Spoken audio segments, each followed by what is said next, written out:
Look, I have been teaching combat methodology at the Vexarian Military Institute for 17 cycles now. 17 cycles of watching cadets fumble through basic strike patterns. 17 cycles of correcting stances. 17 cycles of wondering why the Galactic Council keeps sending me species that could not fight their way out of a protein synthesis chamber. But this human situation, this was going to be entertaining in ways I had not anticipated. The human's name was Marcus Webb. Yes, Webb. Not some dramatic designation. Not a complicated identifier with apostrophes and throat clicks. Just Webb. He stood in my gymnasium at exactly 0600 hours 3 minutes before class assembly, wearing the standard-issue training suit that somehow looked entirely wrong on his bipedal frame. Too tight across the shoulders. Too loose at the joint. Everything about humans seemed like a biological mistake wrapped in overconfidence. His file sat on my data tablet, glowing with red priority markers. Homeworld designation Earth. Gravity 1.03 standard. Atmospheric composition 78% nitrogen, 21% oxygen. The planet was classified, and I am not making this up, as a Class 9 death world. Class 9. The same category as Krumath where it rains sulfuric acid. The same category as the Nox Prime, where the predators hunt in coordinated packs of 50. I read that designation 3 times, certain there had been a clerical error. Then I looked at Webb again, standing there with his hands loosely at his sides, examining my training equipment with what I can only describe as mild curiosity. This creature from a Class 9 death world looked about as dangerous as a Pluvian moss farmer. Instructor Krell, he said, and his translator rendered my name with perfect inflection. Permission to ask a question? Granted, I replied, already regretting it. Why is the gravity set to 0.75 standard? Is there a malfunction? Oh, this was going to be fun. The gravity was not malfunctioning. It was set to accommodate the majority of species in this training cohort. Vexarians like myself operated optimally at 0.8. The Thrin twins in the back row needed 0.65 or their exoskeletons cramped. The gravity was fine for everyone except, apparently, the human who grew up somewhere that should not support multicellular life. The gravity, I said slowly, is configured for optimal training conditions. Understood. Webb nodded once, then proceeded to rock back and forth on his feet, testing the resistance. I watched his leg muscles coil and release, adjusting to the difference with unsettling ease. Most species took days to acclimate to gravity shifts. This human looked like he was deciding whether he preferred tea or coffee. The rest of the class filtered in over the next few minutes. 23 cadets total, representing 12 different species, all here because they scored high enough on aptitude tests to warrant advanced combat training. The Thrin twins, Cax and Vax, clicked their mandibles at Webb, sizing him up. 3 Morganthian females clustered together, whispering in their musical language. A Quellan male named Dorthan made a show of stretching his forearms, each one corded with natural muscle that evolution spent millions of years perfecting. Webb stood alone, hands still loose, watching everyone with eyes that tracked movement like targeting systems. Brown eyes, such a boring color for organs that seemed to process information at alarming rate. Formation. I barked, and 22 cadets snapped into position. Webb took 0.4 seconds longer, but his stance when he found it was textbook perfect. Feet shoulder width apart, weight balanced, center of gravity low. Someone had trained this human before he arrived at my academy. Today we begin practical application of Krell's third methodology, I announced, pacing in front of the formation. You will demonstrate your ability to respond to unexpected aggression with appropriate counterforce. This is not sparring. This is not exhibition. This is combat assessment. I saw several cadets swallow hard. Good. They should be nervous. Combat assessment meant I would attack them without warning, without mercy, and they would either respond correctly or end up in the medical wing explaining to the healers why they failed to block a strike they absolutely should have seen coming. Dorthan, I called out. Center mat. The Quellan moved forward, all forearms flexing in sequence. He was strong. I would give him that. His species evolved in heavy gravity forests, swinging between enormous trees, developing the kind of grip strength that could crush steel. He took his position and I circled him once, twice, letting anticipation build. Then, I struck, a simple straight punch aimed at his thorax. 3 of his arms came up in a defensive weave pattern while the 4th shot forward in a counterstrike. Inadequate. Not impressive, but adequate. I blocked his counter and stepped back. 72% efficiency, I told him. Your secondary left arm telegraphed your intention 0.3 seconds before execution. In real combat you would be compromised. Dorthan's skin flushed purple with embarrassment, but he nodded and returned to formation. I worked through 6 more cadets, finding flaws in each one. KX relied too heavily on his natural armor plating. One of the Morganthians had excellent technique but hesitated 0.2 seconds before committing. A Hepnar male named Grix had power but no precision, throwing strikes that would exhaust him in under a minute of sustained combat. Then I called Webb to the center mat. He walked forward with that same unhurried pace. No showboating, no false bravado, just steady movement that covered distance efficiently. He took his position 3 meters from me and I noticed something odd. His breathing had not changed. Not faster from anxiety, not slower from forced calm, just consistent, rhythmic, like his cardiovascular system was designed by engineers who understood optimal oxygen delivery. I decided to make this educational, not just for Webb but for the entire class.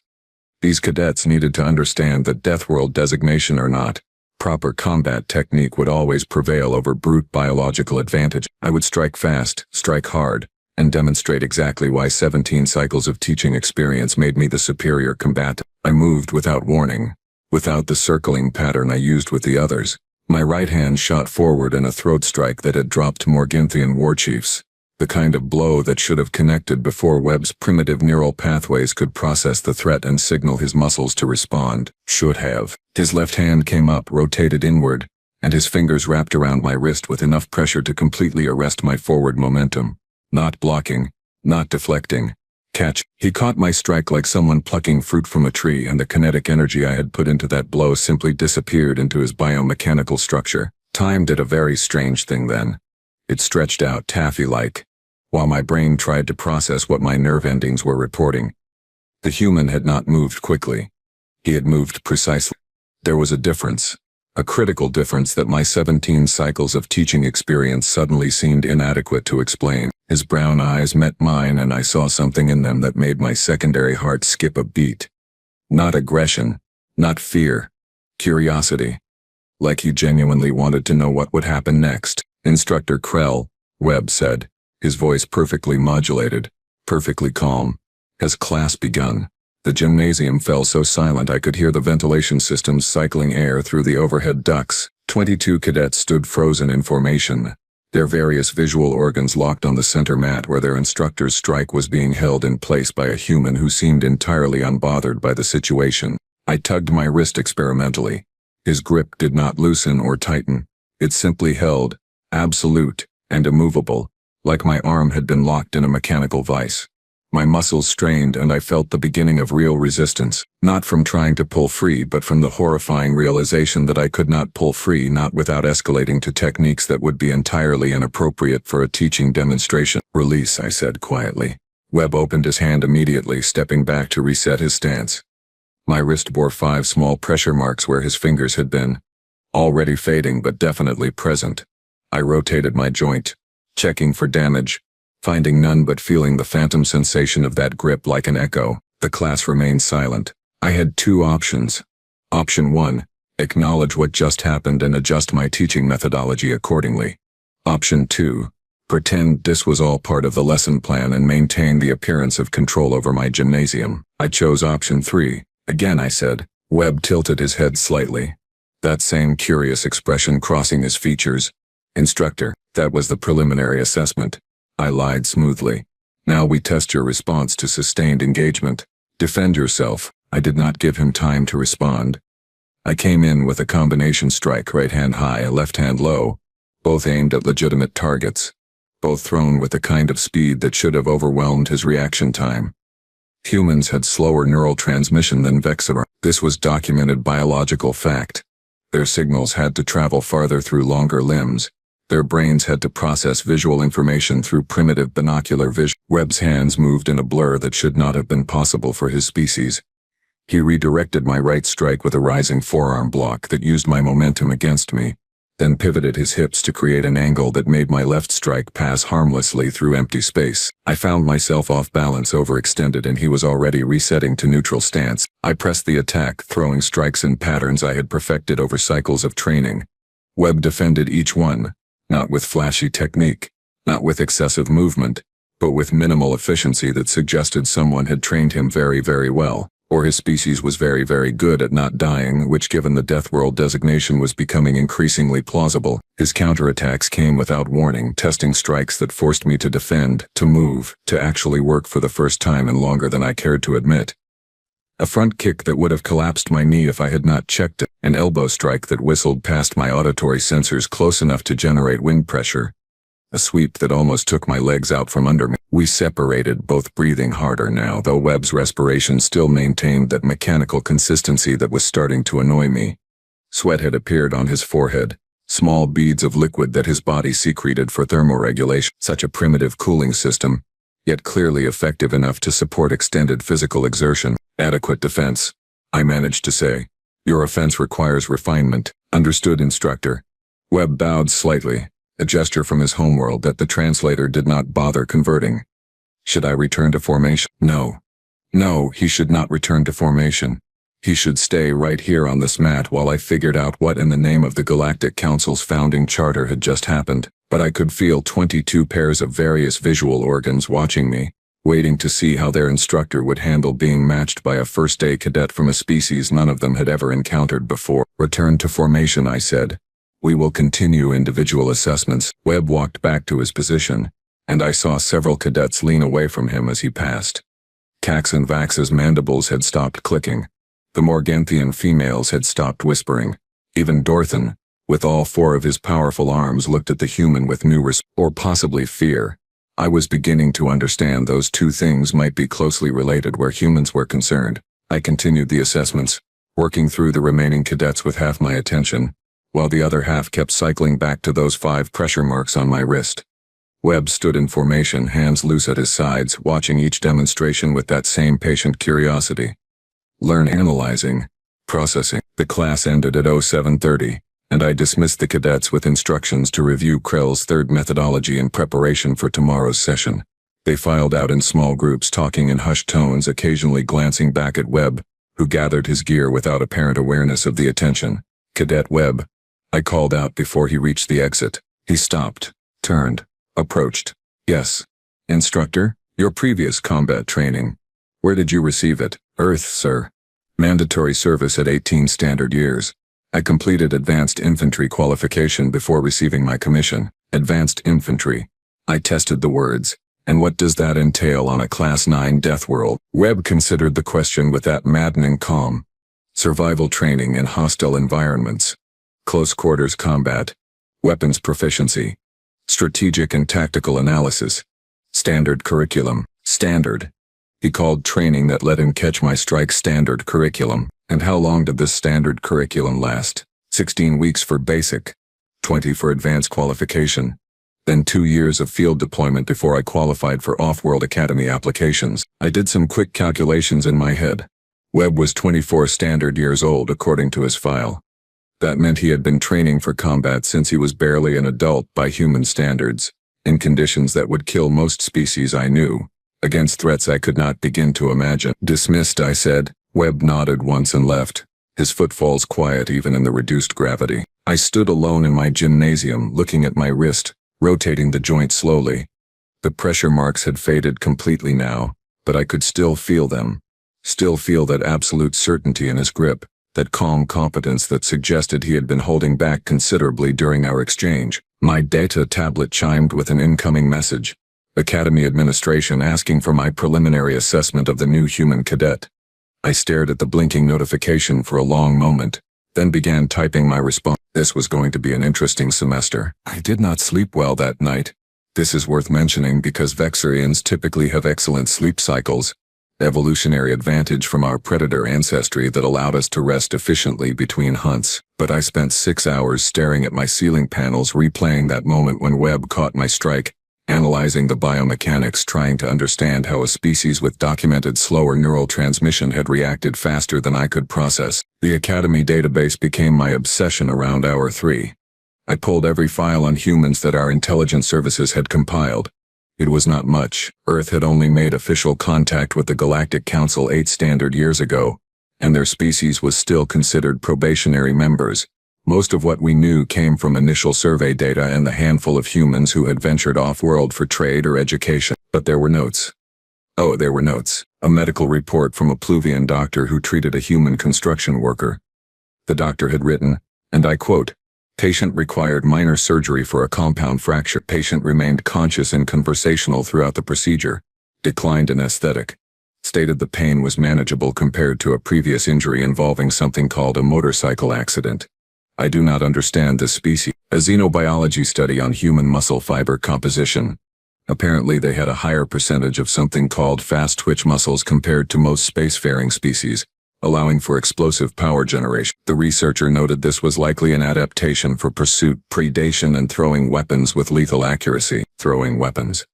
They evolved to kill things by throwing rocks hard enough to cause traumatic injury. A cultural analysis written by a very confused Morganthian anthropologist. Humans engage in recreational combat for entertainment purposes. They call it sports. They strike each other repeatedly in designated areas while crowds observe and celebrate. When asked why, the response was it builds character.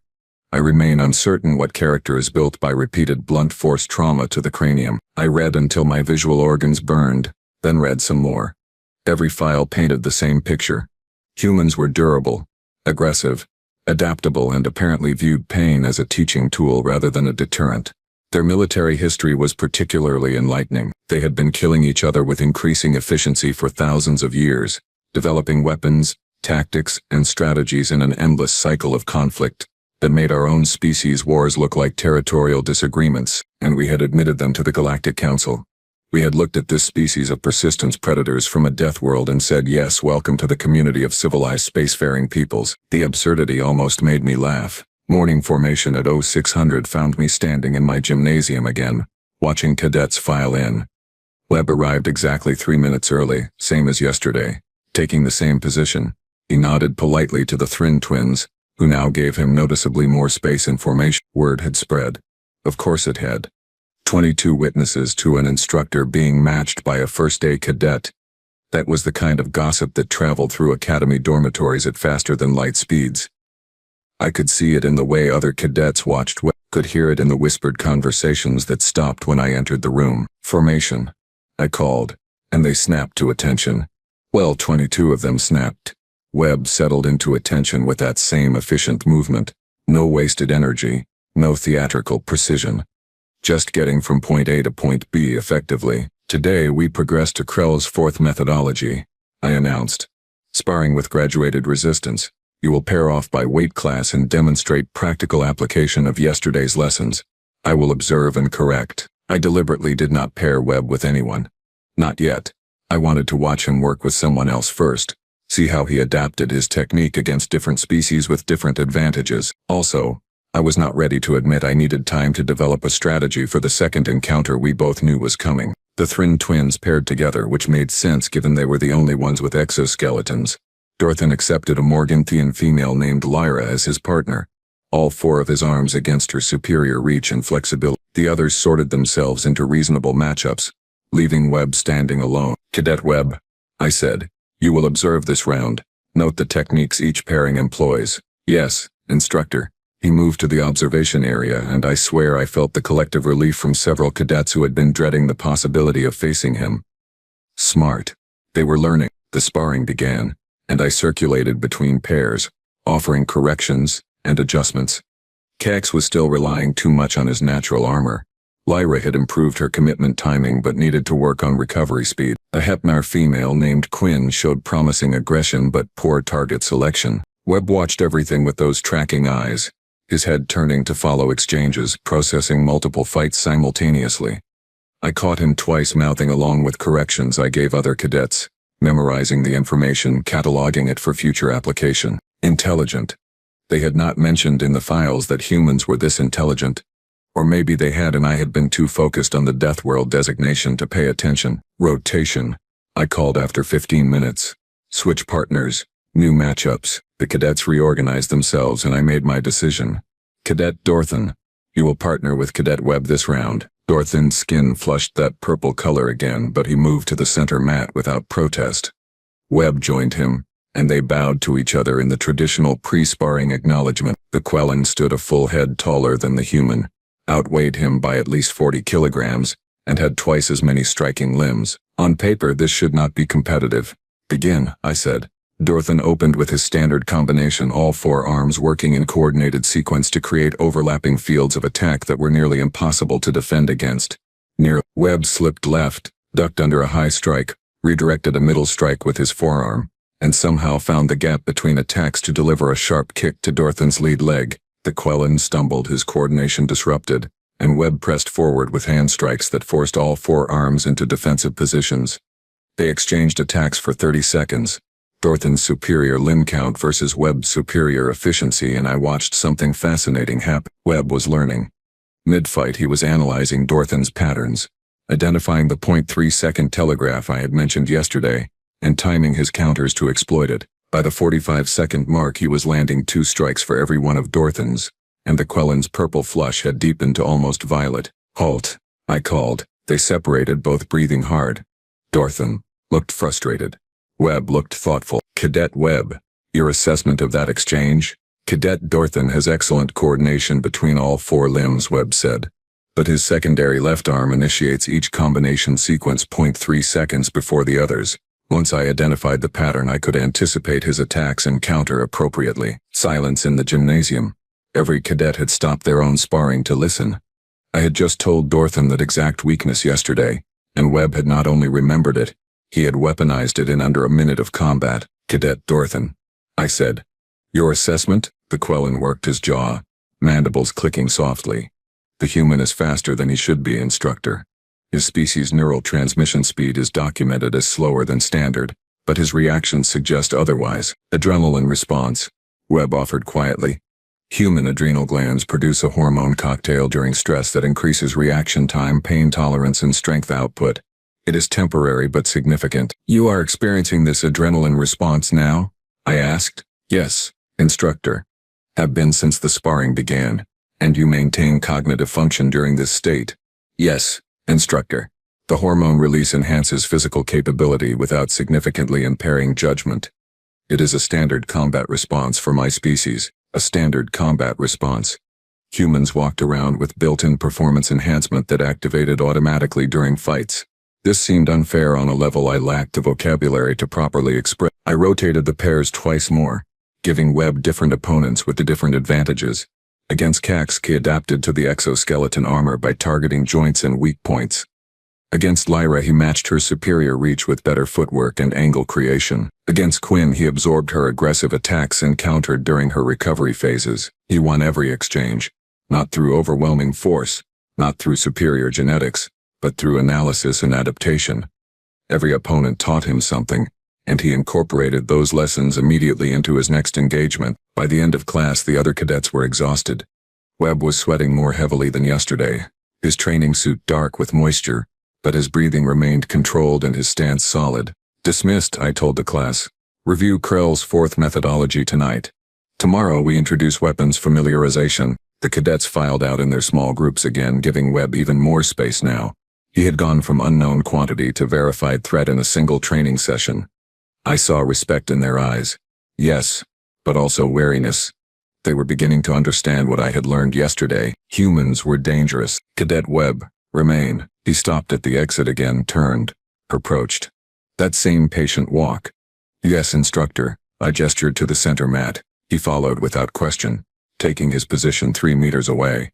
We stood there for a moment, instructor and student, Vexoran and human, both knowing what came next. "Your performance today was exceptional," I said. "Thank you, Instructor. But you held back against every opponent." His expression did not change, but something flickered in those brown eyes. Recognition, maybe, or respect for the observation. "I did not want to injure my classmates, Instructor. This is training, not combat." "And yesterday, when you caught my strike?" "That was reflex, Instructor. You attacked without warning. My body responded before my conscious mind could moderate the reaction." "Reflex." He had stopped an instructor-level attack through reflex. I remembered the files I read last night, the notes about pursuit, predation, and throwing weapons, and thousands of years of increasingly efficient violence. "Show me," I said. "Instructor, show me what you are capable of without moderating your reactions. No holding back, no concern for injury, just combat." Webb studied me for a long moment, and I saw calculation happening behind his eyes. Risk assessment, consequence evaluation, The kind of thinking that separated soldiers from civilians. Instructor Krell, he said slowly, I appreciate the opportunity, but I do not think that would be appropriate in a training environment. I am ordering you, cadet. With respect, sir. No, the refusal hung in the air between us. Insubordination, technically, grounds for disciplinary action, but also wisdom, the kind that came from understanding exactly how much damage he could cause, and choosing not to cause it. I felt something shift in my perception of this human. He was not just dangerous. He was controlled, disciplined, aware of his capabilities and willing to restrain them even when given explicit permission to cut loose. That made him more dangerous, not less. Then we continue as we did yesterday, I said. Graduated escalation. I attack, you defend. We both learn where the boundaries are. Yes, instructor. I came at him with the same opening strike, the throat shot that had worked on Morganthian war chiefs. His left hand rose, caught my wrist, held it immobile, but this time I was ready. I pivoted, used the trapped limb as a fulcrum, brought my left elbow around toward his temple. Webb released my wrist, ducked under the elbow strike and delivered a palm strike to my solar plexus that drove the air from my lungs. Not hard enough to injure, just hard enough to demonstrate he could. We reset. I attacked again. Combinations, feints, legitimate techniques designed to overwhelm his defense. He handled each one, sometimes blocking, sometimes redirecting, occasionally countering with strikes that stopped millimeters from actual contact. Teaching strikes, showing me where I was vulnerable without exploiting those vulnerabilities. 5 minutes became 10. 10 became 15. My muscles burned. My respiration labored. Sweat matted my uniform to my carapace. Webb's condition had degraded too, that moisture secretion system working overtime, but he maintained his defensive posture with infuriating consistency. Finally I stepped back, hands raised in the traditional cessation signal. Enough. We both stood there, breathing hard, and I noticed something. Webb was smiling. Not a large expression, just a slight curve at the corners of his mouth. Enjoyment. He had enjoyed that exchange. You are smiling, I observed. My apologies, instructor. It has been some time since I had a proper training partner. I appreciate the opportunity. A proper training partner. He considered me, a decorated combat instructor with 17 cycles of teaching experience, a proper training partner. The audacity should have offended me. Instead, I found myself oddly pleased by the assessment. Your technique is exceptional, I admitted. Where did you say you received your advanced training? Earth, sir. But I continued studying after my commission. Humans have developed hundreds of martial systems over thousands of years. I have practiced 7 different styles trying to synthesize the most effective elements from each. 7 different martial systems. Thousands of years of development. Humans had been perfecting violence as an art form since before most council species achieved spaceflight. And these systems, I asked, they are common knowledge on your world? Yes.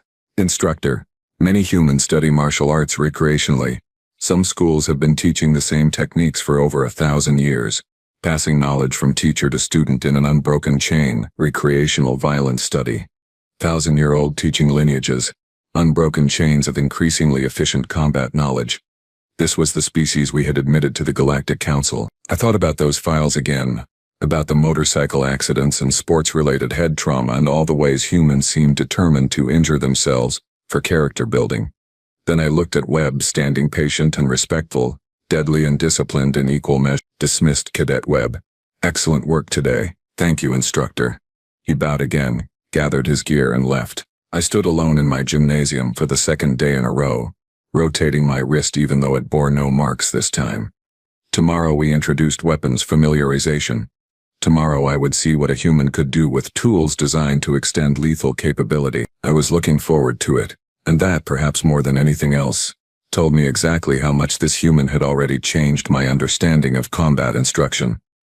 In 2 days, Webb had transformed from an unknown variable into the most interesting teaching challenge I had encountered in 17 cycles. My data tablet chimed. Administration again, asking for an updated assessment. I stared at the screen, considering my response. Then I typed 7 words. Request human combat methodology be added to curriculum. I hit send. Before I could reconsider, already imagining the confusion that message would generate. But I had seen enough. Webb was not an outlier. He was a representative sample. If one human could perform like this, what could a unit of them accomplish? What could a species of them achieve? The Galactic Council had no idea what they had invited to the table, but I was beginning to understand. And honestly, I could not wait for tomorrow's class.